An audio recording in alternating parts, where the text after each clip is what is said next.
السلام علیکم ورحمۃ اللہ وبرکاتہ۔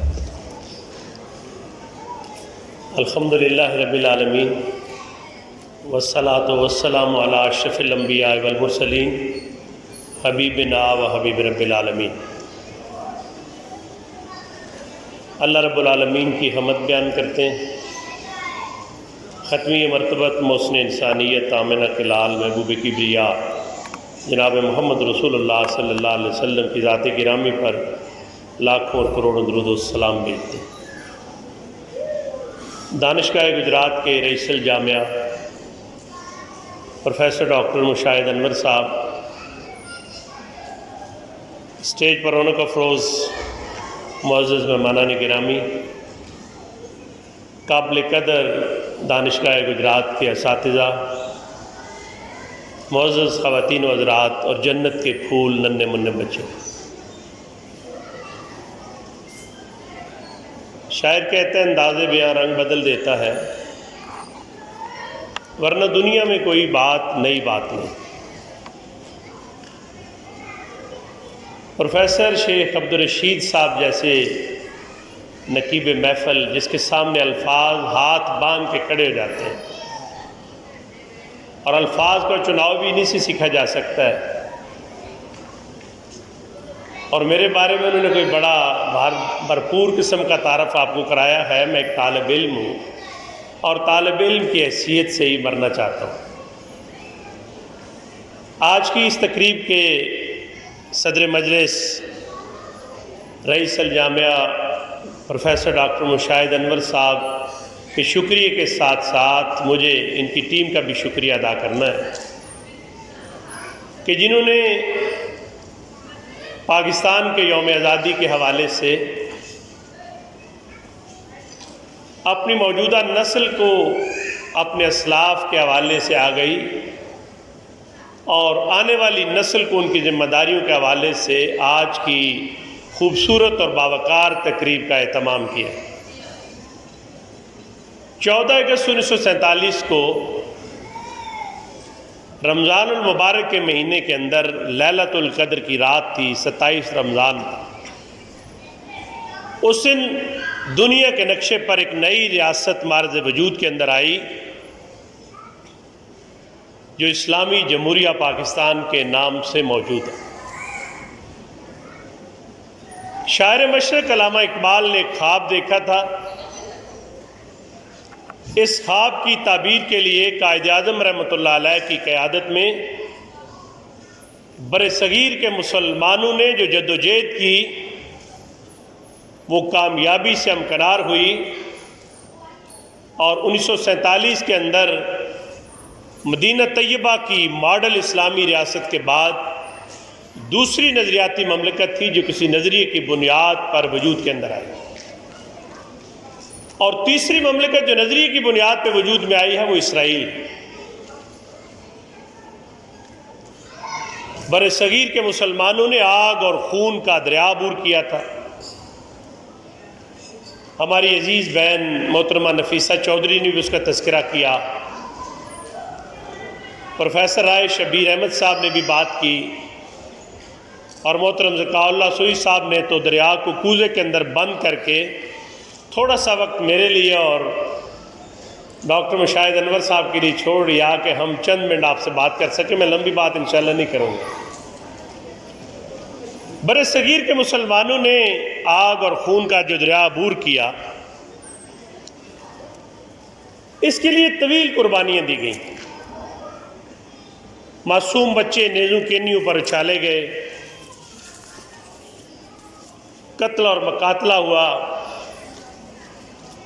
لیکن بر صغیر کے مسلمان پاکستان کے قیام پر اتنے خوش تھے کہ انہوں نے اپنے عزیزوں کے لاشیں اپنے نوجوانوں کی رگوں میں دوڑنے والا تازہ اور لہو خون پیش کر کے اس پاکستان کی بنیاد رکھی۔ آزادی اللہ تعالیٰ کی بہت بڑی نعمت اور احسان ہے، اور سچی بات یہ ہے اس آزادی کی قدر شاید آزاد خطے کے لوگوں کو نہ ہو، لیکن کشمیر کے اندر چھلے دار بندوقوں سے زخمی چہرے والے لوگ فلسطین کے اندر سلسلاتی گولیاں کھانے والے لوگ، برما اور اراکان کے اندر انتہائی نامساعد حالات کے اندر زندگی گزارنے والے لوگوں سے اگر پوچھا جائے کہ آزادی کیا ہوتی ہے تو اس کی صحیح تعریف شاید وہی کر سکے۔ چند سال پہلے، کرونا سے پہلے، ناروے کے اندر اوسلو میں ایک تقریب تھی، اور اس تقریب کے اندر پاکستان کے ایک معروف دانشور، مذہبی سکالر جاوید احمد غامدی صاحب کو بطور گیسٹ اسپیکر مدعو کیا گیا۔ حسن اتفاق ہے کہ میں بھی اس تقریب کے اندر بطور گیسٹ اسپیکر تھا۔ تقریب کے آغاز کے اندر جب قومی ترانہ ہوا، سارے لوگ قومی ترانے کے احترام میں کھڑے ہو گئے۔ جاوید احمد غامدی صاحب اور ان کی اہلیہ، ایک سمت کے اندر ہم کھڑے تھے اور دوسری سمت میں وہ کھڑے تھے، اور سامنے آڈینس تھے۔ میں نے دیکھا کہ ان دونوں میاں بیوی کی آنکھوں میں آنسو کی چھم چھم برسات ہو رہی ہے قومی ترانے کے وقت۔ تقریب مکمل ہوئی، میں نے بہت ادب سے ان کا ہاتھ تھاما اور ایک کونے کے اندر لے گیا۔ میں نے کہا کہ آپ سے ایک سوال پوچھنا ہے، جب پاکستان کا قومی ترانہ ہو رہا تھا تو آپ دونوں میاں بیوی زار و قطار رو رہے تھے، سبب کیا ہے؟ غامدی صاحب نے مجھے کہا کہ میں یہ قومی ترانہ پاکستان کے اندر اسکول اور کالج کے دور میں بھی سنا، یونیورسٹی کے دور کے اندر بھی سنا۔ اب پاکستان میں نہیں جا سکتا، میں ملائیشیا سے اس تقریب کے اندر شرکت کے لیے آیا ہوں۔ ان کو تھریٹس تھے۔ آج پتہ چلا کہ یہ جو قومی ترانہ ہے، یہ جو پاک سرزمین شاد باد ہے، کشور حسین شاد باد ہے، اس کی عملی روح کیا ہے؟ تو اس لیے میرے بھائی اور میری بہنوں، یہ آزادی اتنی بڑی نعمت ہے کہ جس کا تصور شاید آج بھی ہمیں نہیں ہو رہا۔ زندہ قومیں اپنا ہر لمحہ، ہر مہینہ، ہر سال جائزے اور احتساب کے ساتھ مناتی ہیں کہ گزرے ہوئے لمحات کے اندر ہم نے کھویا کیا ہے اور پایا کیا ہے۔ پاکستان اپنا 76واں یوم آزادی منا رہا ہے۔ یہ پون صدی کا قصہ ہے، 2-4 برس کی بات نہیں۔ آج سوال یہ پیدا ہوتا ہے کہ ہم اپنی منزل کی جانب پیش قدمی کرنے میں سست روی کا شکار کیوں ہوئے؟ بانی پاکستان قائد اعظم رحمۃ اللہ علیہ نے 1938 کے اندر اسلامیہ کالج پشاور میں خطاب کرتے ہوئے فرمایا تھا کہ ہم پاکستان کو اسلام کی ایک ایسی تجربہ گاہ بنانا چاہتے ہیں جہاں اسلام کے زرعی اصولوں کے مطابق ہم زندگی گزار سکیں۔ لیکن اگر آپ اس تاریخ کے طالب علم کو وہ معاف کر دیں تو پاکستان کے اندر ہم نے ہر عزم کو آزما کے دیکھ لیا، روشن خیالی کے دور سے بھی ہم گزرے، لیکن ایک بات پلے باندھ لیجئے، ہم جتنے مرضی ماڈریٹ ہو جائیں، جتنے مرضی جدید زندگی گزارنے کے خوگر ہو جائیں، میرے بھائیوں اور میری بہنوں، میں دانشگاہ گجرات کے اندر کھڑے ہو کر آپ سے ایک سوال پوچھتا ہوں۔ میں دنیا کے بے شمار ممالک کے اندر گیا ہوں، پورا پاکستان بھی میں نے گھوما ہے، ہر طبقے کے لوگوں کے ساتھ اٹھنا بیٹھنا رہا۔ مجھے آج تک اس ماں کی تلاش ہے، مجھے وہ دادی چاہیے کہ جو کہے کہ میں اپنے گھر میں پیدا ہونے والے بچے کے کان کے اندر اذان اور اقامت کے الفاظ کی بجائے قومی ترانہ پڑھانا چاہتی ہوں، کوئی ملی نغمہ اس کے کان کے اندر پڑھا جائے۔ مجھے دادی چاہیے جو کہے کہ میرے پوتے کے کان کے اندر اذان اور اقامت کے الفاظ نہ پڑھے جائیں، محمد علی شیخی کا کوئی ملی نغمہ اس کے کان کے اندر پڑھا جائے۔ اپنی ملت پہ قیاس اقوام مغرب سے نہ کر، خاص ہے ترکیب میں قوم رسول ہاشمی۔ ہماری بنیاد ہی یہ ہے، اور جب تک ہم اس بنیاد سے جڑے نہیں رہیں گے اور اس سمت کے اندر سفر نہیں کریں گے۔ پنجابی کا ایک شاعر ہے، وہ کہتا ہے بن سوچے سمجھے انے واہ، بن سوچے سمجھے انے واہ جڑے رائی قدم اٹھاندے نے، وہ کدی نہ پہنچن منزل تے پہ پمبل پوسے کھاندے۔ 76 سالوں سے ہم نے یہی کیا ہے. ارادے باندھتا ہوں، سوچتا ہوں، توڑ دیتا ہوں، کہیں ایسا نہ ہو جائے، کہیں ویسا نہ ہو جائے. بے سمت سفر سے منزلیں نہیں ملا کرتی. اور میں آپ کو ایک بات بتاؤں، پاکستانی قوم کے اندر بڑا پوٹینشل ہے. آپ یوں سمجھ لیں کہ میری پونی تقریر ختم ہو گئی، آپ کو میں ساتھ ساتھ حوصلہ بھی دے رہا ہوں. آپ کا خیال ہوگا کہ پتہ نہیں کتنی لمبی بات کرے گا یہ بندہ. پاکستانی قوم کے اندر بڑا پوٹینشل ہے، اور جس ضلع کے اندر ہم رہتے ہیں، میں اپنے معزز اور محترم رئیس الجامعہ کے علم کے اندر یہ بات لانا چاہتا ہوں کہ یہاں 1965 کے ہیرو میجر عزیز بٹی لادیاں کے اندر اسودہ خاک. لادیاں سے چند قدم کے فاصلے پر ایک گاؤں ہے. 1 کلومیٹر پیدل چل کے میں میٹرک کرنے کے لیے اسکول جاتا تھا. اس گاؤں کا جو نام ہے وہ ہے برچ بسوا، اور اس اسکول کا نام ہے نشان حیدر میجر عزیز بٹی شہید ہائی اسکول. میں نے میٹرک اسی اسکول سے کیا. اس گاؤں کا ایک بچہ میٹرک کرنے کے بعد شہر کراچی کے اندر چلا گیا،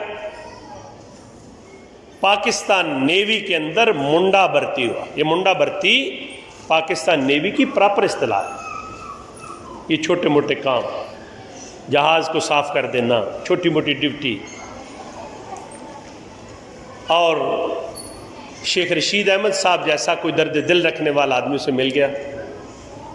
اس نے کہا کہ محمد شریف میٹرک تم نے کیا ہے نا، پاکستان نیوی میں بھرتیاں ہو رہی ہیں، پاکستان نیوی کا حصہ بن جاؤ. محمد شریف پاکستان نیوی کے سب سے نچلے رینک کے اندر بھرتی ہوا، فوج کا سپاہی، نیوی کا سیلر. ترقی کی منازل طے کرتے کرتے محمد شریف جو منڈا بھرتی ہوا تھا، پھر وہ پاکستان نیوی کے آخری رینک میں بھرتی ہوا. ایک وقت آیا کہ ڈاکٹر صاحب محمد شریف کے نام کے آگے ایڈمرل محمد شریف لکھا ہوا تھا. پاکستان نیوی کے اندر گیا تھا تو نیوی اس کے پاس اس سے نیچے کوئی رینک نہیں تھا. پاکستان نیوی سے واپس آیا تو پاکستان نیوی کے پاس اس سے بڑا عہدہ اور منصب نہیں تھا جو محمد شریف نے اپنے نام کیا. لوگوں کا خیال یہی ہے کہ پاکستان کو گجرات نے ایک صدر دیا ہے، اور وہ ہے صدر چودھری فضل الہی. میں آپ کی معلومات کے اندر ایک اضافہ کرنا چاہتا ہوں. ضیاء الحق جب چیف مارشل ایڈمنسٹریٹر تھے، وہ بیرون ملک دورے پہ جانا چاہتے تھے، آرمی کے چیف وہ خود تھے.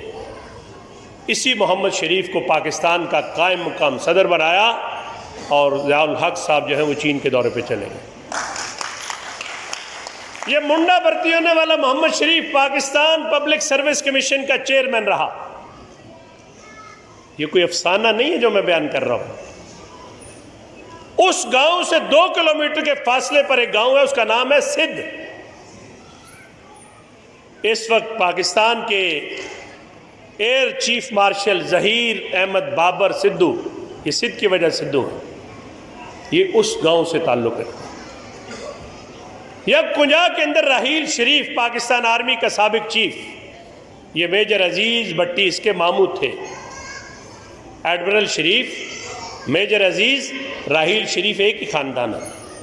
یہ کنجا کے چھوٹے سے قصبے نے پاکستان آرمی کو ایک چیف دیا.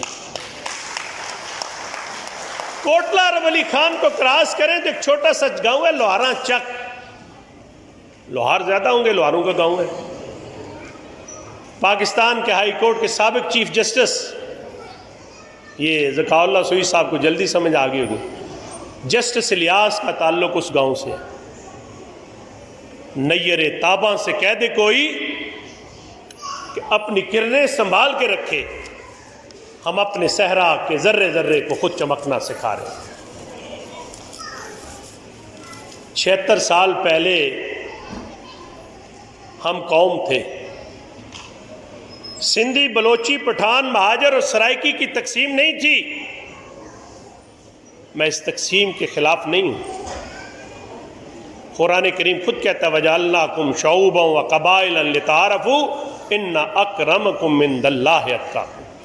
اللہ کہتا ہے میں نے تمہارے قبائل اور برادریاں، یہ سید، یہ جاٹ اور یہ گجر، تمہارے تعارف کے لیے بنائے، لیکن ہمیں پہلے جس طرح قائد اعظم کی رحمۃ اللہ علیہ کی قیادت میں ہم میں کوئی شیعہ نہیں تھا، کوئی سنی نہیں تھا، کوئی دیوبندی نہیں تھا، کوئی بریلوی نہیں تھا، کوئی اہل حدیث نہیں تھا، قائد اعظم کی قیادت تھی اور بر صغیر کے مسلمان متحد تھے۔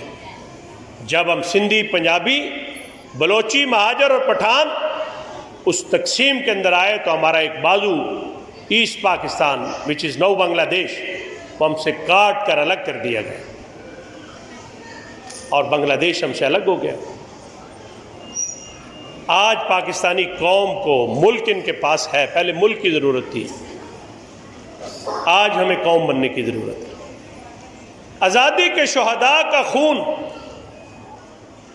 مجھے اور آپ کو پکار پکار کر یہ بات کہہ رہا ہے کہ ہمارا خون بھی شامل ہے تزین گلستہ میں، ہمیں بھی یاد کر لینا چمن میں جب بہار آئے۔ مایوس ہونے کی ضرورت نہیں ہے۔ یہ دنیا کے اندر پاکستان ایک چھوٹا سا ملک ہے، پاکستان کے اندر گجرات اس سے چھوٹا ہے، ان میں زیادہ لوگ میں نے تحصیل کھاریاں سے آپ کو دیے ہیں۔ گجرات نے پروفیسر شریف کنجائی جیسے پنجابی کے شاعر، گجرات سب سے زیادہ نشان حیدر، اور آپ کو بتاؤں کہ شریف کنجائی صاحب نے قرآن کریم کا پنجابی زبان کے اندر ترجمہ بھی کیا، ان کے پاس بیٹھنے کا، ان سے سیکھنے کا موقع ملا ہے۔ لیکن میں جو بات عرض کرنا چاہتا ہوں، میں مایوس ہونے کی ضرورت نہیں۔